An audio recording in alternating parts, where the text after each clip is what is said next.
நீங்கள் பார்த்துக் கொண்டிருப்பது தமிழ்நாடு முக்கிய செய்திகள்.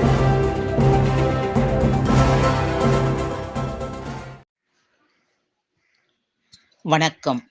திருவள்ளூரில் 10 அம்ச கோரிக்கைகளை வலியுறுத்தி ஜாக்டோ ஜியோ கூட்டமைப்பின் சார்பில் கவன ஈர்ப்பு ஆர்ப்பாட்டம் நடைபெற்றது.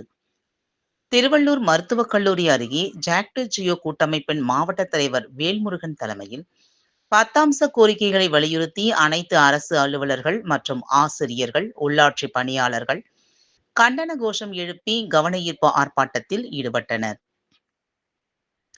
பின்னர் செய்தியாளர்களை சந்தித்த மாவட்ட தலைவர் வேல்முருகன் தெரிவிக்கையில், தமிழ்நாடு அரசு தேர்தல் அறிக்கையில் கொடுத்த வாக்குறுதியான புதிய ஓய்வூதிய திட்டத்தினை ரத்து செய்துவிட்டு பழைய ஓய்வூதிய திட்டத்தினை அமல்படுத்த வேண்டும் எனவும், தமிழ்நாடு அரசு அலுவலர்களுக்கு வழங்கிய 7வது ஊதிய குழு நிர்ணயத்தில் 21 மாத நிலுவைத் தொகையினை பணியாளர்களுக்கு வழங்க வேண்டும் என்றும், தலைமைச் செயலகம் முதல் அனைத்து துறைகளிலும் உள்ள அனைத்து பிரிவு காலி பணியிடங்களையும் நிரப்ப வேண்டும், மாநகராட்சி, நகராட்சி, பேரூராட்சி மற்றும் 12,527 கிராம ஊராட்சிகளில் பணிபுரியும் மேல்நிலை நீர்த்தேக்க தொட்டி இயக்குபவர்கள் மற்றும் தூய்மை பணியாளர்கள், தூய்மை காவலர்களுக்கு காலமுறை ஊதியம் வழங்கிட வேண்டும் என 10 அம்ச கோரிக்கைகளை தமிழக அரசு எங்களுக்கு வழங்க வேண்டும் எனவும், அப்படி நிறைவேற்றாத பட்சத்தில் 2026 ஜனவரி